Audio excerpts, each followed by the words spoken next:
இங்கே திரளாக கூடியிருக்கின்ற நாம் தமிழர் கட்சியின் தாய் தமிழ் உறவுகளுக்கும் அந்நியோர் வாழ் பெருங்குடி மக்களுக்கும் வணிக பெருங்குடி மக்களுக்கும் எனது வணக்கத்தையும் வாழ்த்துக்களையும் தெரிவித்துக் கொள்கின்றேன். அஞ்சுவதும் அடிபணிவதும் தமிழரின் பரம்பரைக்கே கிடையாது. வீழ்ந்து விடாத வீரத்தோடு மண்டியிடாத மானத்தோடு ஒன்றாக வேண்டும் தமிழ், வென்றாக வேண்டும் தமிழர் என்ற முழக்கத்தோடு இந்த தேர்தல் களத்திலே நாம் தமிழர் கட்சி அருமை தலைவர் செந்தமிழ் சீமான் அவர்களால் அபிநயா நம்முடைய அன்பு தங்கை விக்கிரவாண்டி இடைத்தேர்தல் வேட்பாளராக இங்கே நிறுத்தப்பட்டிருக்கிறார். அபிநயா அவர்கள் ஒரு சிறந்த வேட்பாளர், படித்தவர், பண்புள்ளம் கொண்டவர், மருத்துவர், அதற்கு மேல இந்த மண்ணின் மகள் அவர். எனவே ஒரு சிறந்த வேட்பாளர், இந்த மண்ணின் மக்களின் வழியையும் வரலாற்றையும் உணர்ந்தவர். எனவே ஒரு சிறந்த வேட்பாளரை நீங்கள் தேர்வு செய்வதற்கான ஒரு வாய்ப்பு விக்கிரவாண்டி பகுதிக்கும் இந்த அன்னியூர் பகுதிக்கும் கிடைத்திருக்கிறது. தோழர்களே, நம்முடைய செந்தமிழ் சீமான் அவர்கள் ஒரு பெண் வேட்பாளரை நிறுத்துகின்ற போது தமிழகத்திலே பெண்களுக்கான அந்த சம உரிமையை இங்கே நிலைநாட்டியிருக்கிறார். அது பாராளுமன்ற தேர்தலையும் ஒழித்தது. இன்றைக்கு இடைத்தேர்தல் என்று வருகின்ற போது பெண்ணுக்கு சம உரிமை கொடுக்க வேண்டும், பெண்களுக்கு முன்னுரிமை கொடுக்க வேண்டும் என்ற ஒரு கோட்பாடு கொள்கையோடு நாம் தமிழர் கட்சி இந்த களத்திலே நிற்கிறது. இங்கே மிக முக்கியமாக திமுக ஆட்சி 6 முறை வென்றிருக்கிறது, 7 முறை அதிமுக வென்றிருக்கிறது. இப்பொழுதும் திமுக தான் ஆண்டு கொண்டிருக்கின்றது. ஆட்சிக்கு வருகின்ற போதே நாங்கள் வந்தால் மதுவிலக்கை கொள்கையை நாங்கள் அமல்படுத்துவோம் என்று உறுதி கூறினார்கள். செய்யவில்லை. ஏன் செய்யவில்லை என்பது பல காரணங்கள் இங்கே பல பேர் விளக்கியுள்ளார்கள். ஆனால் ஒரு காரணம் அடிப்படையானது. என்ன காரணம்?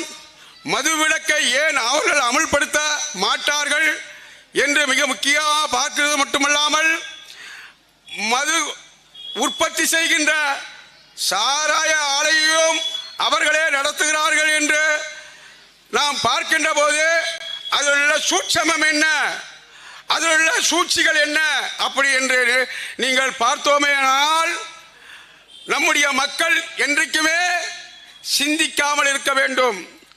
சிந்திக்காமல் இருப்பதுதான் அவர்களுக்கு நல்லது, அவர்களுக்கு ஆட்சிக்கு நல்லது. சிந்திக்காமல் இருந்தால்தான் அவர்கள் சொல்கின்ற முறையிலே ஆட்சி அதிகாரத்தை தொடர்ந்து கைப்பற்றலாம் என்ற மனநிலையிலே தான் இந்த மதுபான கொள்கையை அவர்கள் ஆட்சி அதிகாரத்தை இருந்தும் கூட சொல்லியும் கூட மதுபானத்தினுடைய அந்த நடவடிக்கையை தொடர்ந்து நடத்தி கொண்டிருக்கிறார்கள். மதுபானம் என்பது இன்றைக்கு டாஸ்மார்க் என்பது விஷசாராயம் அல்ல. ஆனால் கள்ளக்குறிச்சியிலே அவர்கள் விற்றது கள்ளச்சாராயம், அதிலே இறந்தார்கள் என்று சொல்லுகிறார்கள். உண்மையை டாஸ்மார்க் என்று அரசு விற்கின்ற அந்த சாராயத்திலும் என்னக்கா அங்கேயும் விஷம் இருக்கிறது. விஷ கலந்த மருந்துகளால் வேதிப்பொருட்களால் இன்றைக்கு கலக்கப்பட்டுதான் அரசுடைய மதுகள் விற்கப்படுகின்றன. ஆனால் ஏராளமான நம்முடைய மக்களுடைய மனநிலை பாதிக்கப்படுகிறது, குடும்பங்கள் பாதிக்கப்படுகிறது. தினந்தோறும் அவன் நடைப்பிடமாக மாற்றப்படுகிறான். இன்றைக்கு ஏராளமான பேர் நம்முடைய கனிமொழி சொல்லுகின்ற போல ஏராளமான பெண்கள் தமிழகத்திலே தாடி அறுக்கிறார்கள், இளமதர்களாக மாறுகிறார்கள் என்று சொல்லுகின்ற போது இந்த டாஸ்மார்க் என்ற அந்த மது கொள்கை தான். ஒரு மிக முக்கியமான ஒரு விஷயம் என்னவென்று சொன்னால், மது என்பது ஏதோ இப்பொழுதுக்கான அந்த மது என்பது உருவாக்க நிலைமை அல்ல. இன்றைக்கு மது என்பது உருளைக்கிழங்கிலே தயார் பண்ணுகிறார்கள், திராட்சையிலே தயார் அப்படி மது வகைகளை தயார் பண்ணி தான் பல நாடுகளில் அந்த மது என்பது இருக்கப்படுகிறது. ஆனால் நீங்கள் மதுவை என்று பார்க்கின்ற போது தமிழகத்திலே ஆதி காலத்திலே ஆரம்ப காலகட்டத்திலே மது என்பது மனிதனுடைய வாழ்க்கையோடு ஒட்டியுள்ளது, மனிதனுடைய வாழ்வியலோடு ஒட்டியுள்ளது. மனித சமூகத்தினுடைய ஒட்டுமொத்தமான உணவின் ஒரு பகுதியாக தான் மது இருந்தது. அப்படி என்று சொன்னால் ஆதி காலத்திலே நம்முடைய மக்கள் எப்படிப்பட்ட மதுவை அவர்கள் அருந்தினார்கள், வந்த விருந்தாளிகளுக்கு எப்படிப்பட்ட மதுவை கொடுத்தார்கள் என்று சொல்லுகின்ற போது அன்றைக்கு மலைகள் குறிஞ்சி நிலத்திலே மலைகளிலே அங்கே திணை பயிர்கள், திணை நெல்கள் அதிலே உற்பத்தி செய்து அந்த திணை நெற்களிலே திணை அரிசியிலே அவர்கள் கல்லை செய்தார்கள். அதற்கு பேர் தோப்பிக்கல் என்று பேர்.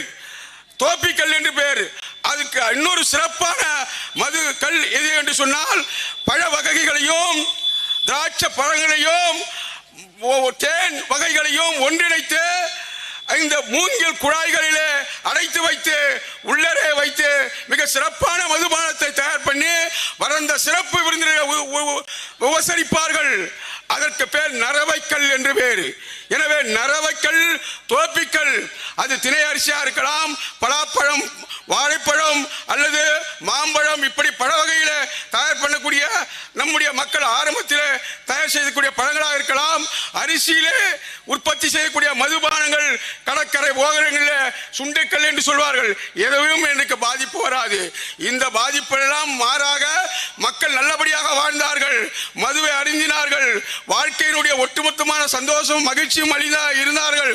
ஆனால் இப்பொழுது கொஞ்சம் கொஞ்சமாக மாறி அரசாங்கம், ஆட்சியாளர்களும் இந்த மனித சமூகத்தை உடனடியாக அழிப்பதற்கும் சின்னாபனமாக சிதற வைப்பதற்கும் குடும்ப கட்டமைப்பை உடைத்தெறிவதற்கான பல்வேறு ரசாயன மருந்துகளை, குறிப்பாக கரும்பு சக்கையிலே அதிலே தயார் பண்ணி அதிலே உற்பத்தி செய்யக்கூடிய அதிலே பல கலவைகளை, ரசாயன கலவைகளை கலந்து நம்முடைய சமூக மக்களுக்கு கொடுப்பதனால் இப்படிப்பட்ட ஒரு அழிவுகள் ஏற்பட்டிருக்கிறது. எனவே இந்த கொள்கையை இன்றைக்கு திராவிட முன்னேற்ற கழகமும் கொண்டு வந்து இன்றைக்கு அமுல்படுத்தி கொண்டிருக்கிறது. இப்படிப்பட்ட ஒரு கொள்கையை மாற்றி அமைக்கப்பட வேண்டும் என்று சொன்னால் ஆதி காலத்தில் நாம் கல் உண்டு வாழ்ந்தோம், பனங்கல், தென்னங்கல் என்ற கல் வகைகளை உண்டு மகிழ்ச்சியோடு நம்முடைய தமிழ் சமூகம் வாழ்ந்தது. அந்த சமூகத்தை நாம் மீண்டும் கொண்டு வர வேண்டும் என்று சொன்னால் நாம் தமிழர் கட்சி அதற்கான இயற்கை சூழலை உருவாக்கி பனம்பால், தென்னம்பால் என்ற மர வகைகளை கொண்டு வந்து அதற்கான மது கொள்கையை உருவாக்கி இந்த டாஸ்மார்க்கை ஒழிக்கப்பட வேண்டும், அதை முற்றுமாக மூட வேண்டும் என்ற முடிவோடு தான் கடந்த கால தேர்தல்களிலும் இப்பொழுது இடைத்தேர்தலிலும் நாம் இறங்கியிருக்கிறோம். எனவே இந்த இடைத்தேர்தல் என்பது ஒரு வரலாற்று சிறப்புமிக்க இடைத்தேர்தல். ஏனென்று சொன்னால் விக்கிரவாண்டி தேர்தல் என்பது வெற்றி பெற்றால் ஏதோ ஒரு தேர்தல் முடிந்து விடுவது அல்ல. இதிலே நாம் தமிழர் கட்சி இந்த விக்கிரவாண்டி இடைத்தேர்தலிலே வெற்றி பெற்றால் அடுத்த கட்டம் 2026 புலிக்கொடியுடைய ஆட்சிதான் சென்ட் ஜார்ஜ் கோட்டையிலே ஏறும். செந்தமிழ் சீமான் முதலமைச்சராகக்கூடிய ஒரு மிகப்பெரிய வரலாற்று திருப்பம், ஒரு புரட்சி, ஒரு மாறுதல், ஒரு மாற்றம் ஏற்படும். எனவே விக்கிரவாண்டி தேர்தலிலே நம்முடைய அருமை தங்கை அபிநயா அவர்களை ஏராளமான வாக்குகள் வித்தியாசத்தில் இந்த அன்னியூர் பகுதி மக்கள் இங்கு வாக்களிக்கப்பட வேண்டும், வாக்களித்து அவருக்கு சட்டமன்றத்துக்கு அனுப்ப வேண்டும் என்று கூறி இலக்கு ஒன்றுதான், இனத்தின் விடுதலை. இனம் ஒன்றாவோம், இலக்கை வென்றாவோம். நாம் தமிழர்.